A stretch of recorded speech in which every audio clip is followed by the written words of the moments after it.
안녕하세요. 이리라입니다. 테이크아웃 통문장 500, 우리 어떻게 공부해야 될지 한번 살펴보도록 하겠습니다.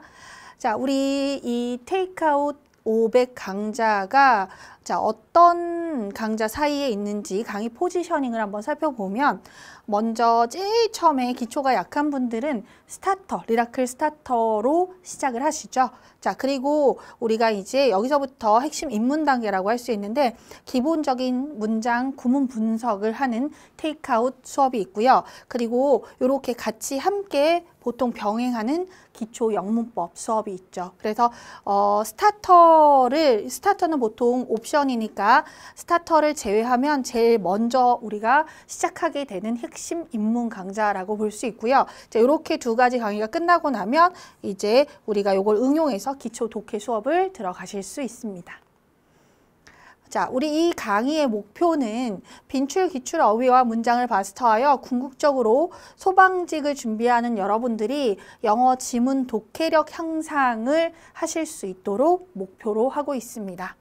자, 첫 번째, 길고 복잡한 문장에 대해서 두려움이 많죠. 아무래도 긴 문장이 나오면 멘붕이 오고 엄마 생각나고 뭐 이런 경험 다들 한번 해보셨을 텐데, 사실 영어 문장의 구성 원리만 알고 있다면 아무리 긴 문장이라도 착착 끊어보면 사실 별거 아니거든요. 그런 문장의 원리에 대해서 살펴보는 수업이 바로 우리 통문장 수업입니다. 자, 그리고 두 번째 목표는 리딩에 대한 자신감 향상입니다.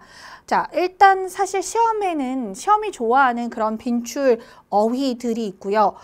그리고 항상 자주 나오는 그런 뭐 문법 구조 뭐 이런 것도 좀 정해져 있거든요. 근데 그런 것들을 계속 반복해서 연습을 하다 보면 문장도 어느 정도 눈에 딱 들어오게 되죠. 그러니까 자꾸 반복이 되는 그런 뭐 어휘라든가 그다음에 그런 구문들을 우리가 연습하지 않은 상태에서 내가 그냥 한 번, 두 번 해봤어. 나 관계절 알아. 나 분사구문 알아.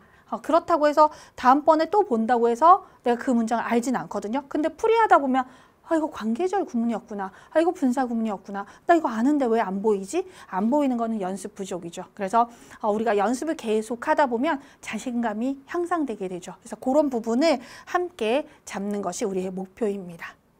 자, 수업 진행 과정에 대해서 살펴보면 4단계 학습으로 어휘부터 독해까지 한 번에 다 이루어집니다. 첫 번째는요, 시험에 자주 나오는 그런 어휘들을 체크할 거예요. 최빈출, 기출 어휘 체크죠. 그래서 우리 문장을 번호대로 이렇게 500문장을 쭉 뽑아서 맨 앞에 이렇게 제시를 해놓고요. 그 다음에 그 문장 밑에 어휘들을 이렇게 쭉쭉쭉 뽑아놨어요. 그래서 거기에서도 제가 자주 나오는 어휘들을 여러분들한테 체크를 해드릴 겁니다. 형광펜 칠하세요. 이렇게 체크를 해가면서 우리가 최빈출, 기출 어휘들을 체크를 하고요. 자, 그 다음에 이제 그런 어휘를 체크를 한 다음에 그 어휘를 바탕으로 문장을 다시 살펴보는 거죠. 그래서 통문장 구조 분석을 들어갑니다. 문장을 끊어서 이 문장이 어떻게 구성됐는지를 살펴보는 거죠. 자, 세 번째는 빈출 중요 어휘를 다시 한번 그 문장을 통해서 학습하게 됩니다. 단어만 따로 보는 거랑 문장 속에서 단어를 보는 거랑 또 다른 얘기거든요. 그러니까 나는 이 단어들은 아는데 그 단어가 문장 속에 나오면 자신이 없는 사람들이 많죠. 왜냐하면 영어 단어는 하나의 뜻만 있는 게 아니기 때문에. 근데 대부분은 대표 뜻만 외우고 있는 경우가 많아서 문장 안에서 만나게 되면 대표 뜻으로만 자꾸 해석을 하려다 보니까 이게 이상하고 그렇죠. 이게 도대체 뭐지? 이런 생각이 드는데 문장 안에서 계속 이렇게 익숙해지도록 여러 가지 뜻으로 사용되는 그런 표현들도 문장 안에서 자꾸 보셔야 돼요. 왜냐하면 실제 우리가 시험은 단어로 만나는 게 아니라 문장으로 만나는 거기 때문에 문장을 통해서 이런 어휘를 학습할 거고요. 자, 그리고 마지막으로 그 문장 안에 나오는 그런 문법적인 그런 개념들을 중요한 그런 자주 나오는 문법 구문들이 있죠. 그런 것들을 다시 한번 확실하게 정리를 할 것입니다. 자, 수강 대상은요, 공무원 영어를 처음 시작하는 초시생, 그리고 지문을 보면 머릿속이 하얗게 되는 그런 수험생들, 문장이 조금만 길어져도 순서를 못 찾고 감으로 해석하는 수험생, 그러니까 단어만 연결해서 대충 무슨 뜻이겠지라고 이렇게 생각하시는 분들 많을 거예요. 자, 그리고 공무원 빈출 중요 어휘들을 정리하고 싶은 그런 수험생, 단어는 알지만 내가 아는 단어인데 왜 해석이 안 되지? 뭐 이런 사람들이 있을 거예요.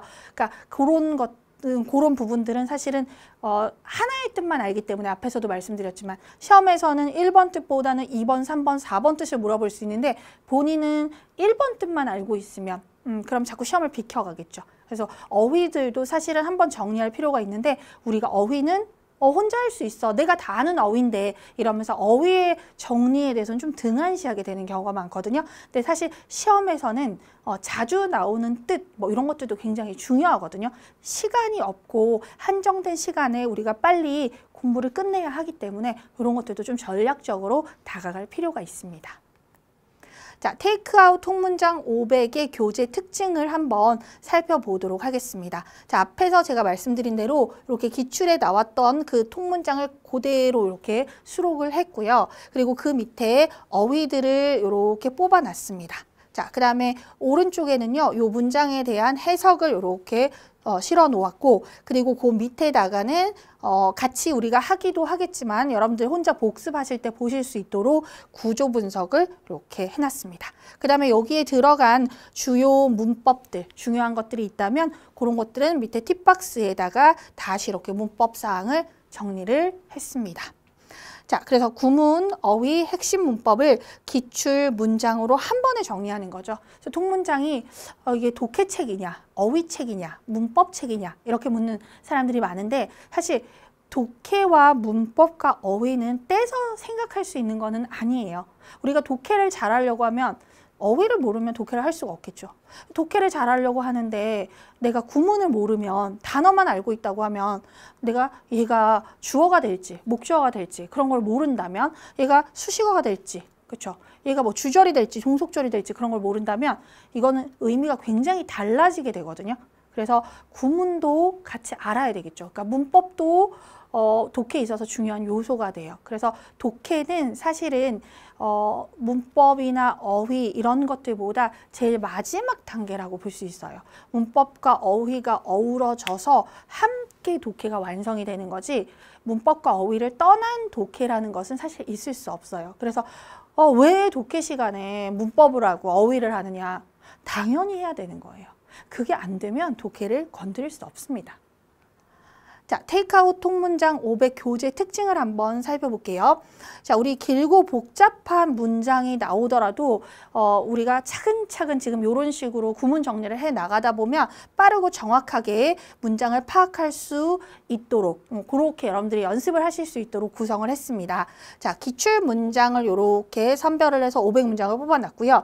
자, 거기에 나오는 자주 나오는 기출 어휘. 제가 이 기출 문장을 아무 문장이나 랜덤으로 뽑은 게 아니라 자주 나오는 기출 어휘가 들어간 문장을 간의 수공업으로 하나하나 이렇게 뽑아서 문장을 실어놨어요. 그러다 보니까 자주 나오는 기출 어휘가 걸릴 수밖에 없겠죠. 그렇죠? 그리고 그 밑에 앞에서도 말씀드렸지만 여러분들이 혼자서도 충분히 복습하실 수 있도록 구조 분석을 다 실어놨습니다. 자, 그리고 기출 통문장, 테이크아웃 통문장 500 교재에 수록된 어휘를 살펴보면 2287개가 들어있습니다. 근데 이 어휘 수준을 묻는 분들이 많은데 필수 기초 어휘에서부터 고난도 기출 어휘까지 골고루 이렇게 분포되어 있다고 보시면 되고요.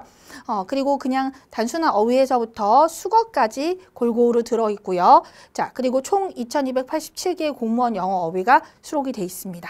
휴대용 암기장을 활용하셔서 여러분들이 반복하셔서 계속 복습하실 수 있도록 뒤에 이렇게 수록을 했으니까 그거 쭉 찢어서 들고 다니면서 그것만 달달달 이렇게 복습해 주시면 문제 없을 것 같습니다. 자, 학습 방법을 설명해 드리면 영어는 사실 예습보다는 복습이 훨씬 더 중요한 과목이거든요. 그리고 우리 소방직 여러분들은 사실 뭐 또 다른 것들도 해야 될 게 많잖아요. 뭐 다른 뭐 과목들도 마찬가지지만 또 이게 뭐죠? 체력 뭐 이런 테스트도 있고 그러다 보니까 영어는 자꾸 뒤로 밀리는데 자, 소방직을 위해서 제가 선생님 영어를 어떻게 하면 잘할 수 있습니까? 라는 질문에 딱 한마디만 대답해 드리면 당일 복습, 이게 제일 중요해요. 아무리 공부를 많이 한다고 해도 하루가 지나고 이틀이 지나면 에너지가 2배, 3배로 들어가거든요.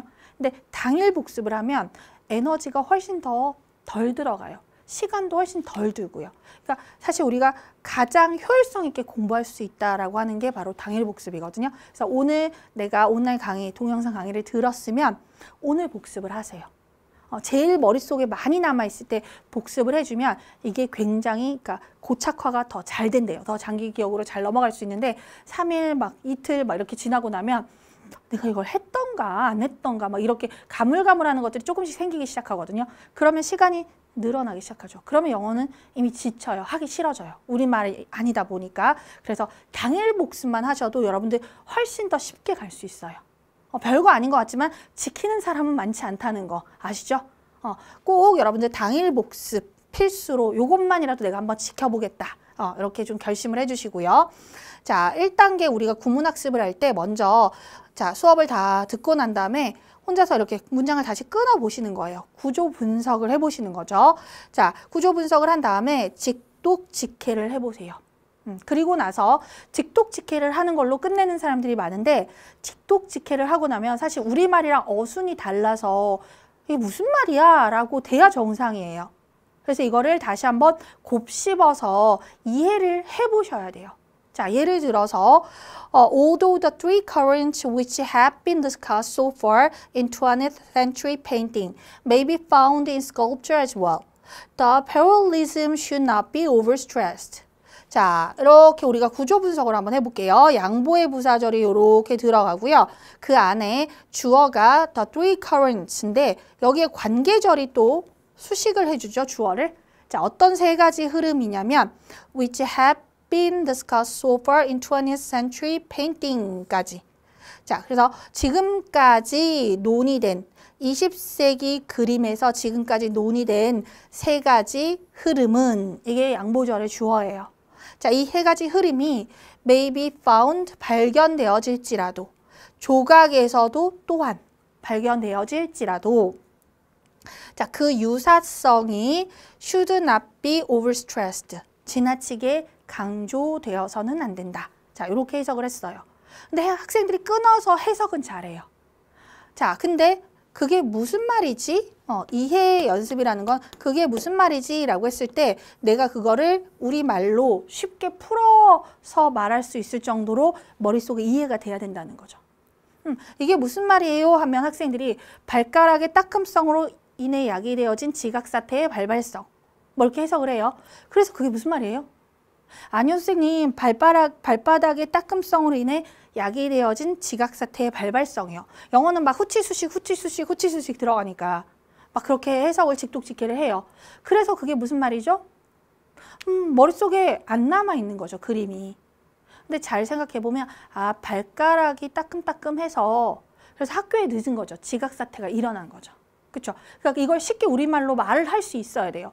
그게 이해가 됐다라는 신호거든요. 그럼 이것도 자 20세기 회화에서 지금까지 논의된 세 가지 흐름이 그런 세 가지 흐름이 조각에서 또한 발견될지라도 그 유사성이 지나치게 강조돼서는 안 된다. 그러면 우리가 20세기 회화에서 그림에서 나타난 세 가지 특징이 조각에서도 그 세 가지 특징이 발견이 되는 거죠. A, B, C라는 특징이 조각에서도 나타나요. 그럼 이게 이거네? 거가 거네? 얘가 얘네? 똑같네? 라고 사람들이 생각할 수 있는데 장르가 다르잖아요. 그렇죠? 그래서 이게 똑같다라고 하는 것이 이게 장르가 다른데 똑같다고 너무 강조해서는 안 된다는 거죠. 그 유사성이 너무 강조돼서는 안 된다. 얘들은 다른 거다라고 얘기하는 거죠. 그래서 직독직해로 끝나게 되면 문제를 못 풀어요. 우리 독해 문제는 영어로 말하면 RC거든요. Reading Comprehension이에요. 읽고 이해하기예요. 우리말로 하면 독이 아니고 독해잖아요. 읽고 이해하기죠. 그냥 읽은 걸로만 문제를 풀 수 없어요. 완전히 이해를 해야지만 문제를 풀 수 있거든요. 그래서 읽은 걸로 끝나는 게 아니라 이게 무슨 말이지? 그래서 뭐 어떻게 한다는 거지? 라고 생각을 자꾸 해야 돼요. 그렇게 해서 아 이게 그거구나 라고 됐을 때 문제를 푸셔야 돼요. 요게 학생들은 여기까지만 죽어라 하는 경우가 많은데 여기까지가 돼야 문제를 풀어서 맞힐 수 있다는 거죠. 그래서 단어 열심히 외우고 구조 분석하고 직독직해하고 잘해요. 막 로봇처럼 잘해요. 뭔 말인지 몰라요. 이런 사람 되게 많거든요. 그래서 요것도 사실은 여러분들의 연습 과정에 반드시 들어가야 합니다. 그렇게 하고서 문제를 푸는 겁니다. 근데 우리는 지금은 이제 문제 푸는 것까지는 안 들어가는데 어쨌든 여러분들이 읽는 통문장을 이해하셔야 돼요. 이게 무슨 말인지. 그렇게 계속 천천히 생각을 하는 거죠. 머릿속에 좋은 문장 500개가 딱 들어있으면 여러분들의 독해에 대한 그 보는 눈이 달라질 거예요. 그래서 제가 통문장 500을 하는 거예요. 좋은 문장 500개는 좀 제발 가지고 있자. 이런 취지에서. 자, 그래서 그거를 이해를 해서 머릿속에 가지고 있도록 우리가 이제 연습을 하는 거죠. 자, 그렇지만 시간이 지나면 또 까먹어요. 그래서 2단계 반복 학습이 들어가는 거죠. 보고 또 보고. 반복을 하고, 자, 그래서 완전히 머릿속에 이제 그 문장에 대한 패턴을 가지고 가는 거죠. 아, 이렇게 나오면 이거 분사구문, 뭐 관계절, 뭐 이런 식으로 얘를 꾸미고, 뭐 이렇게 계속 해석을 하다 보면 패턴들이 눈에 보이기 시작해요. 그래서 구조 분석이 정말 로봇처럼 손이 빨리빨리 움직이기 시작하는 순간이 와요. 이게 머릿속에 이제 패턴이 일어나고 있다는 거거든요. 그래서 이런 뭐 동사의 종류와 문형, 준동사, 뭐 종속절, 뭐 이런 거 있죠. 관계절, 분사, 구문, 뭐 이런 것들이 이제 머릿속에 보여서 눈에 착착착착 보이기 시작해요.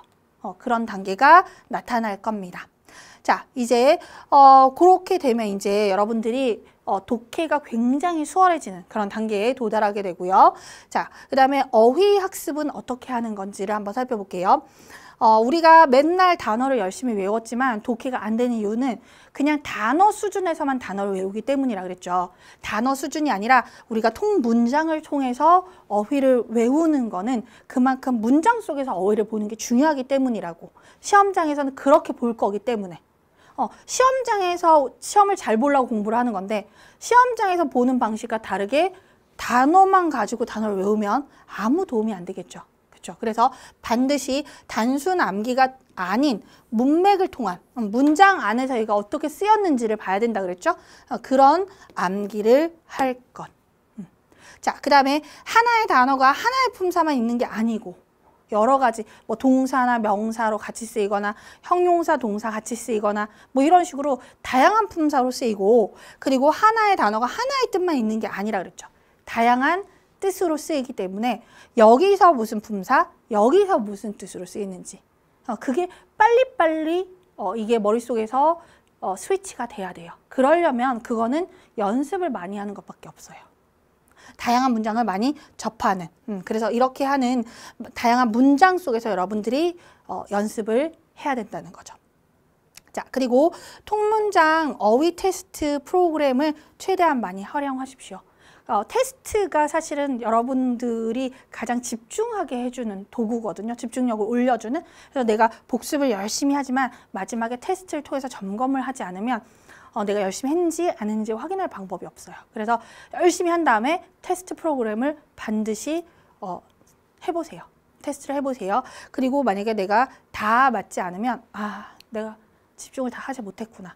테스트 프로그램 몇 점 맞아야 돼요? 다 맞으세요. 범위가 정해져 있는 것도 다 못 맞으면 그러면 뭐 시험장 가서는 뭐 어떻게 하겠다는 겁니까? 그렇죠? 그러니까 이거는 범위가 정해져 있는 거는 우리가 다 맞는 걸 목표로 어느 정도는 공부를 하셔야 돼요. 그래서 절대 다 맞지 않는 거 알죠? 그러니까 막 그런 걱정 안 해도 돼요. 나 다 맞으면 어떡하지? 나 영어 만점 안 받아도 되는데 막 이런 걱정하는 분인데 자, 소방식 여러분 정신 차리시고 절대 그런 일은 막 그렇게 자주 일어나는 일은 아닙니다. 그러니까 그런 자세로 공부를 하라는 거지 뭐 다 맞을까 절대 걱정 안 하셔도 될 겁니다. 자, 요렇게 이제 어휘 학습까지 공부를 해주시면 여러분들이 아마 독해 지문을 보시면 한결 읽는 게 수월해지고 할만하네 독해 이런 기분을 느끼시게 될 겁니다. 근데 통문장 책을 이렇게 1회만 읽어서 사실 이걸 다 가져가실 수는 없거든요. 그래서 이 책을 전체 완전 정독하는 거를 사람에 따라 개인차가 있긴 하기 때문에 뭐 전체 다 똑같이 몇 회 독이라고 할 수는 없지만 최소 3회 독에서 5회 독 정도는 해주셔야 여기 있는 것들을 뭐 다품사니, 다이어니, 뭐 그죠 단어 수거 뭐 이런 것들 그다음 문장에 뭐 이해를 하고 패턴화를 하고 하실 수 있을 거예요. 그러니까 한 번 읽어서는 이 책이 한 20%도 머릿속에 안 남아 있을 거예요. 그러니까 어떤 책이든 그렇대요. 교육 심리학자들이 이렇게 연구를 해보면 책을 다 하고 나면 사람들이 머릿속에 남는 거는 20~30%밖에 없대요.